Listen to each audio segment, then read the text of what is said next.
Hello everyone, this is Divesh Goyal, practicing company secretary from Delhi.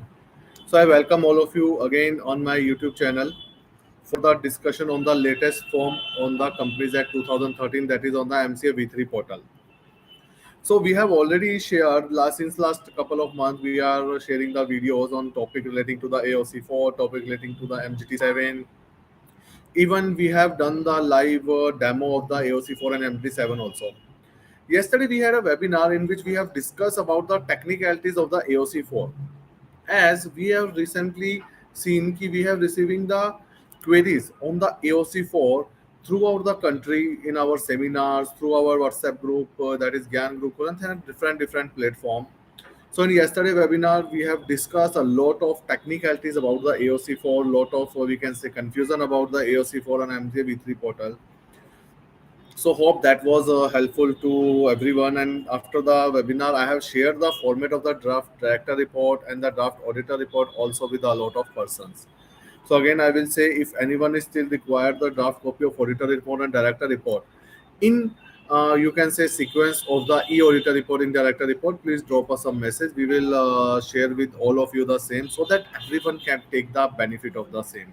The ultimate motto behind all these webinars, whatever we are doing on the regular basis, and specifically we are doing on the you can say working day, so that everyone can spend their time on the same and learn the things practically in the MGT 7. Now MGT 7 we know has been transferred to the V3 portal. On the V2 portal, we all has prepared the MGT 7, and before Companies Act 2013, we all have prepared the 20B. There are the so many information we have to given in the MGT 7. Practically, MGT 7 require the information whatever we have done throughout the year and what is actual result as on the 31st March 2020, whatever 2000 whatever we are doing, like shareholder, director, remuneration, meetings, board, general meeting, committee meeting. So many information we are giving under the MGT 7. And one of the most important part of the MGT 7 as a company secretary is that MGT 7 is required to be certified by the practicing company secretary or the company secretary of the company. So MGT 7 is one type of the form which is mandatory, is required to be certified, and only a company secretary, whether a practicing company secretary or company secretary of the company, can certify it. And in some companies, after some limits, it is required a certificate on the MGT 8 also. So that certificate is also required to be attached in MGT 7. So MGT 7 is one of the most important form from the point of view of the company law, I always say, because there is a clause in MGT 7 which asks whether company has complied with all the provision of the Companies Act. So in that provision, in that specific provision, we have to mention if company have done any non-compliance during the year under the Companies Act. So practically in my seminar also I have discussed many times that MGT 7 is not a form, not only a form. MGT 7 itself is a small secretarial audit, we can say. Generally in the secretarial audit we cover the company law as well as the other law. But in MGT 7 we practically cover the whole soul the company law, because this one clause of the MGT 7 is getting certification from us that company has complied with all the provision of the Companies Act. Generally, whenever we file the MGT 7 or whenever we file any other form, generally a professional is responsible for the information mentioned in that form only. So only up to that information in the form we are liable, but MGT 7 is the form. A professional is not only liable for the information mentioned in the form itself, but they are liable to check all the compliances under the Companies Act. So it is my personal suggestion, whoever company secretary, practicing company secretary certify or MGT 7 for a company, for any company, please make sure you have gone through their minutes, you have gone through their financials, you have checked the compilation of the all the sections of the Companies Act on those company. Otherwise it may be a very big non-compliance on the part of the profession also. So it will be very important to analyze the MGT 7. Don't it just consider as a form and to certify it. No, it is much more than a form. So now let's move to the MGT 7 on the MCA V3 portal. So everyone definitely is waiting for the MCA V3 portal to understand of the things. Even 2 days back, I had a session in the ICSI chapter of the Ghaziabad. There also I have discussed all these points, and so much questions was there on the MGT 7.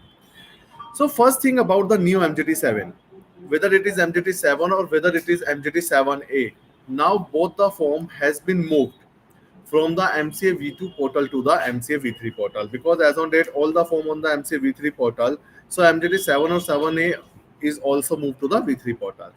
Now we know V3 portal only allow a web-based form. There is no option for the filing of the form like earlier. So for the web-based form, always we have to log in on the MCA website.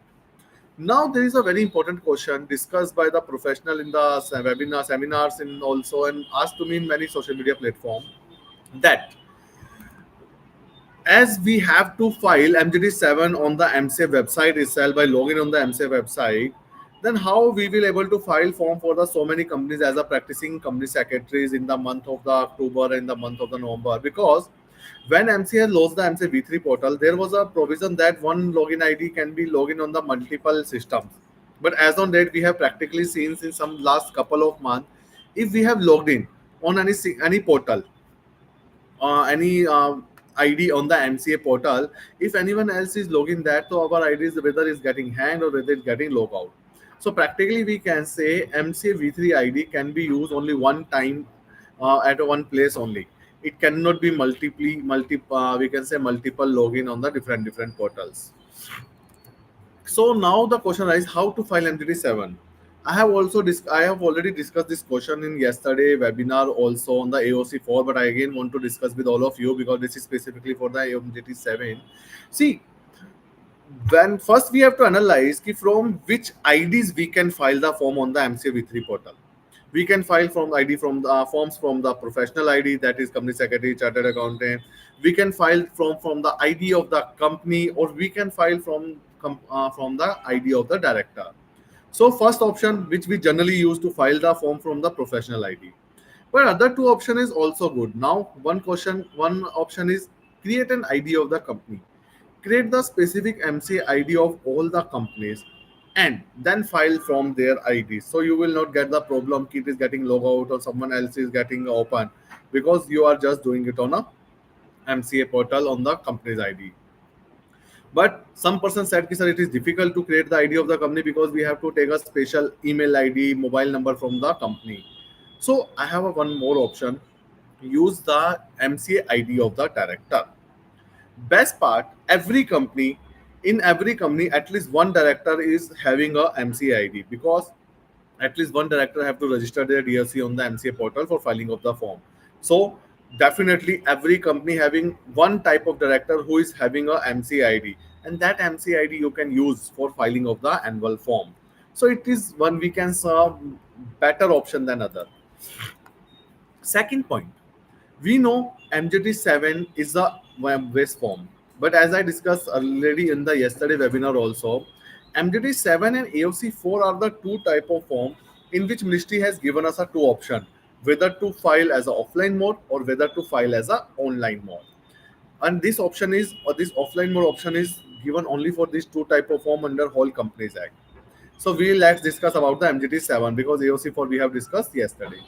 Now MGT 7, when you log into the MCA ID, you go to the MCA for services and you reach on the form. There are the two type of form: MGT 7 online, MGT 7 offline, MGT 7A online, MGT 7A offline. So first you have to see whether MGT 7A is applicable on your company or MGT 7 is applicable on your company. If you are a small company or OPC, you have to prepare MGT 7A. Otherwise, you have to prepare MGT 7. Now the question arises whether we have to choose offline mode or we have to choose the online mode. See, there is a little difference in the both the mode. In the online mode, you have to mention all the information online on the portal of the company itself. And in the offline mode, in case of MGT 7, almost 50 to 60% information you have to mention online, and the remaining information you have to mention in the offline mode. So you have to be very careful while choosing the option. As per my personal observation, I prefer online mode for the MGT 7, because MGT 7 contains the information which, if we are having all the information at one place, it is easy for us to just mention the information and move further. So my suggestion for the MGT 7 is the online mode form. which is my definitely a different suggestion for the offline mode.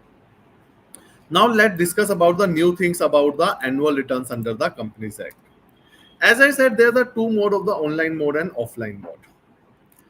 Before that, now one more point I want to discuss. We know MGT 7 have a mandatory attachment, which we are already doing also. That is list of the shareholder. It is mandatory for MGT 7 to attach the list of shareholder in the MGT 7. Although this thing is already there in the old MGT 7 in the V2 portal itself. But now ministry have made little bit change in this thing. What they have done, in case of the whether you are doing the offline mode and whether you are doing the online mode, you don't have to attach the PDF form of the list of shareholder, which we are doing since year. Now you don't have to do that. Now what is the option? Once you are filling the MGT 7, if you are filling online, complete online form, then while filling the form at the one place, you will receive option download the Excel template of the list of shareholder. So you have to download that Excel template and you have to fill the information of the shareholder in that Excel template. Because earlier there was no fixed format of the list of shareholders. Some person were giving two information, some four, some five. So now they have given a fixed format of the list of shareholder. Now new list of shareholder which Excel you will download, it is asking the type of shareholder, category of the shareholder, name of the shareholder, type of security, folio number. Folio number is unique. Earlier it was not there. DPID if they met, nationality of the shareholder, gender of the shareholder, PAN number of the shareholder, occupation of the shareholder, number of security held, nominal value and total amount. So these type of information now Excel sheet of shareholder is asking. So before starting preparation of the MGT 7, please make sure you are having all this information of the company, because earlier people was not having the folio number handy, people are not having the PAN number handy, even the gender they are not having the handy. So all those information of the list of shareholder you must have handy. I have already downloaded this list of share Excel template. You can also download from the form, just by a dummy form also you can download. Still anyone want, just let me know. I will share on the WhatsApp also. Once you download the Excel sheet of the list of shareholder, you will see there are the two sheets in that workbook. First sheet is the sheet with validation. Second is sheet with without validation. I have received question from so many people. What is the difference with sheet with validation or sheet with without validation? See, first thing, it is your choice which sheet you want to use. Whether you want to use the sheet with validation or whether you want to use the sheet with non-validation. In sheet with validation, there are the fixed column. You have to mention information on those column, and that information will get verified, then only you can proceed. But in case of sheet without validation, there are no fixed format. You can mention information as per your choice, like 2 information, 3 information, 4 information. Generally, why they have given the two type of sheet? Practically for the private company where there are the 2, 5 or 10 number of shareholder, for those type of companies, sheet with validation is better to prepare. But for the company where there are the 50 shareholder, 100 shareholder, 1000 shareholder, for those purposes, the sheet without validation is better to use. So it is your choice where to use. But I will suggest for the private limited company, better to use the sheet with the validation. But as someone has asked, if pen is not available, if any case you are not having available any information of shareholder, then you can go for the sheet without validation. This is the first and important point. The list of shareholder will be downloaded in Excel. In the online mode, while you are preparing the form, it will download. In case of the offline mode, when you will upload the Excel of the form, after that the list will be downloaded. This is number one, list of the shareholder. Number two, in case of online mode, if there is the transfer of shares in the company, then transfer of shares list shall also be downloaded. That Excel will be downloaded. You have to give the total detail of the transfer and you have to upload it. And you know, MGT 7 always require the details of the meeting, details of the board meeting, details of the general meeting, details of the committee meeting. So now, in case of online mode, you don't have to mention all this information in the form. In case of online mode, Excel sheet of the dates of the board meeting, dates of the general meeting, dates of the committee meeting will be downloaded. You have to fill all those information and you have to upload. But in case of the offline mode, all such information will be required to be filled in the Excel of the form itself. Then if your company is having any subsidiary or holding, there will be a separate sheet shall be download for the subsidiary and holding companies also, information for the holding and subsidiary company.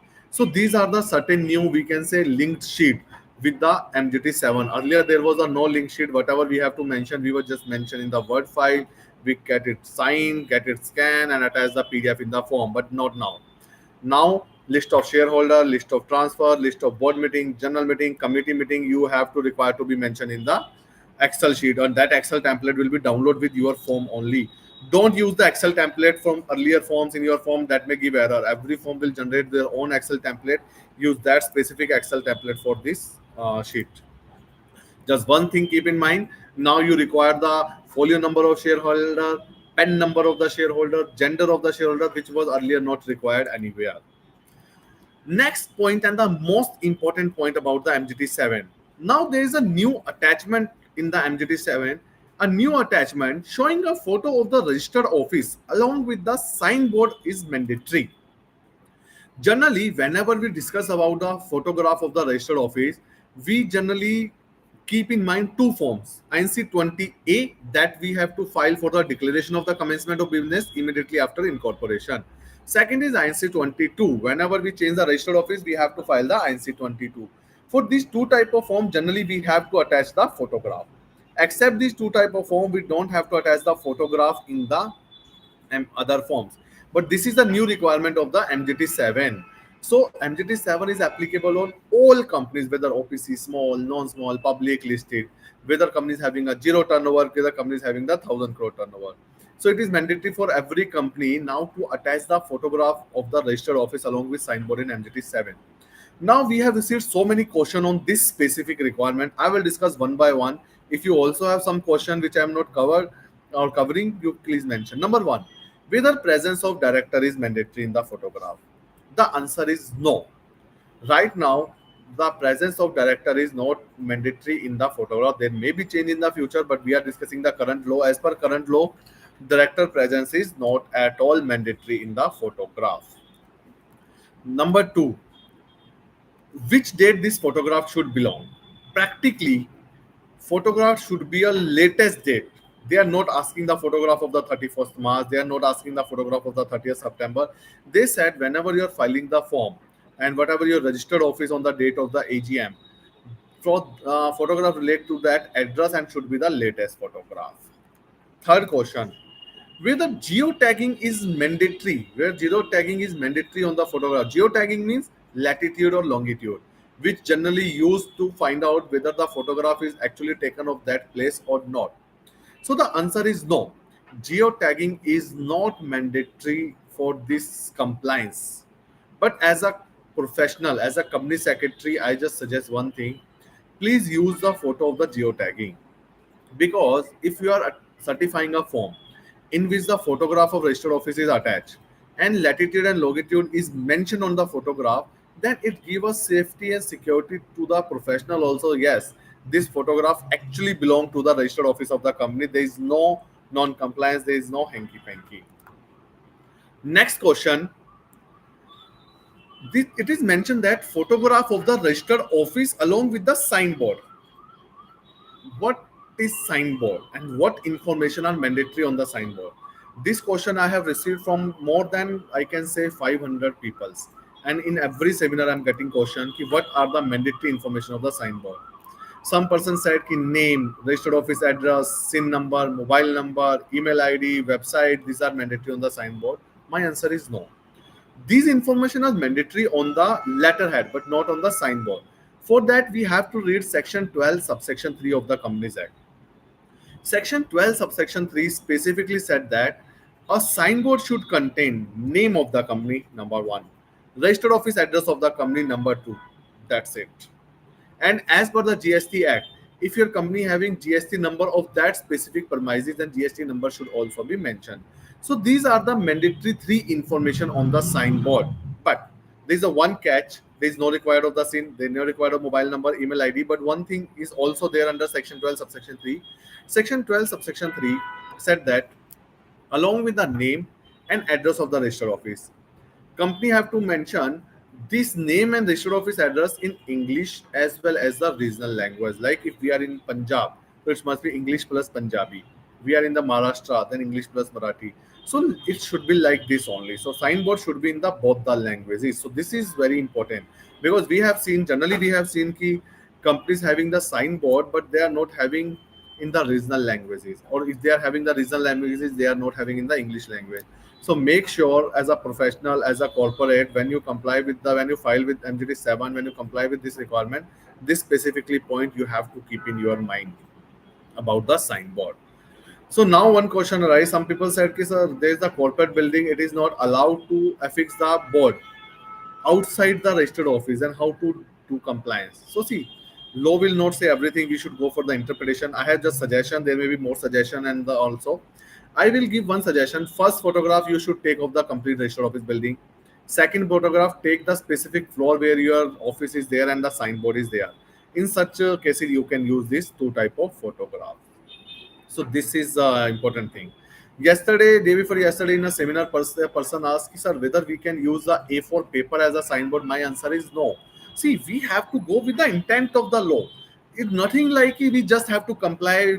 We have to go with the compliance and we will do anything. No, signboard means signboard. Signboard is not a A4 size paper. We have to check the General Clauses Act what it is saying for the signboard. So please avoid the A4 size paper as a signboard. If you are certifying any form, if you are advising to any company, it may create a problem and that may be considered as a non-compliance in future also. So this is the second important information. Now one more point, detail of the designated person. There was an amendment under Companies Act on 27th October 2023.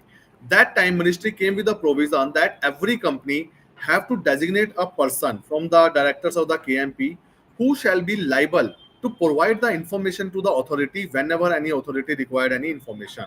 But they have not given the option for the such designation in the MGT 7. So last year we have discussed in many webinars, seminars, through articles that we will give a separate board resolution or a declaration in the MGT 7 as an attachment that to whom we are designating. But now ministry have added this option in the MGT 7 itself. Now in the MGT 7 itself, you have to give the detail of the designated person for such purpose. Next amendment under MGT 7. Now, if you will prepare an MGT 7, you will receive two options in starting, whether you are prepared for original or whether you are prepared for revise. In case you have filed the MGT 7 and by mistake you have mentioned the wrong date of AGM, in that case you can file the MGT 7 revise by click on the revise option. So we can say earlier if we made any mistake in the MGT 7, we just file a new MGT 7. But now that option is not there. Now, if you mention any wrong information in MGT 7, you will not able to revise. Only one thing, that is date of AGM, or that is only once due to this option. Next thing, very important to the company secretaries. As we know, some companies are required to prepare MGT 8 and attach it with the MGT 7. Now MGT 8 is the integral part of the MGT 7. If MGT 8 is applicable in your company, when you will prepare MGT 7, MGT 8 will also appear there. So the practicing professional who is engaged for that MGT 8 certification, that person have to affix his DSC, his or her DSC in the MGT 7 form itself below the MGT 8 point. But now there one point, those points are not editable in MGT 7. Then how we can mention our qualification, observation, any change in language, or if we want to add anyone. So ICSI has given a representation, issued a representation on the same, that in such case it is advised to attach a PDF form of the MGT 8 like we were doing earlier also. So it's better, okay, whatever is mentioned in the form, affix the digital signature there, but attach a particular separate sheet MGT 8 with the form itself, so that it will be the better compliance. So these were the certain questions which I have received in the many seminar, webinar, through WhatsApp Gyan group call. Now I am received some question in the chat box. I'm taking them. If you also have some question, you can mention in the chat box itself. Thanks, Shalendra, for asking people to like the video or subscribe the video. Next, now question is, how can we get list of shareholder in inspection if we have to give it to bank? List of shareholder is not part of the inspection. You just can get inspection on the MGT 7 only, nothing else. Then you have to take the some, we can say, crux from the balance sheet and all, and you, the basis of that you have to prepare. Somewhere in digital oblique neo signboard is allowed. Yes, they are not given any we can say type of signboard, so any type of signboard will work. Can we use the computer printout or regional language? See, as I said, don't use the A4 size paper. Signboard should be signboard. Read the General Clauses Act. What is the meaning of the signboard? Whatever is allowed there, you can do it. But according to me, printout on the system on the A4 paper is not a signboard. If company registered office in Delhi, which language we need to use? Practically, I feel so. If registered office in Delhi, there is no such regional language of the Delhi other than Hindi. So it should be English plus Hindi, both we can use. So these are the all important points regarding the MGT 7, which I really wanted to discuss with all of you.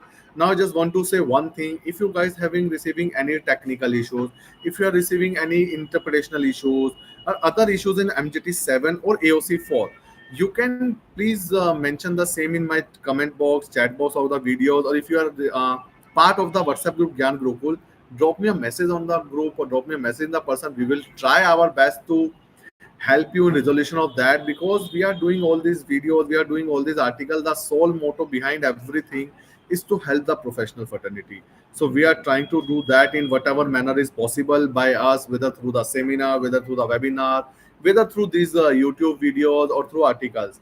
If anyone from all of you is still not part of the WhatsApp group Gyan Gurukul, please drop me a WhatsApp message on 8130757966. I will add you in the WhatsApp groups and the other social media platforms, so you can get regular updates on the different things. So thank you so much everyone for the patience listening in the weekday. If anyone feel ki we should have a webinar on the some different topics, please message me the topic. I will try my best to hold the same. Thank you so much.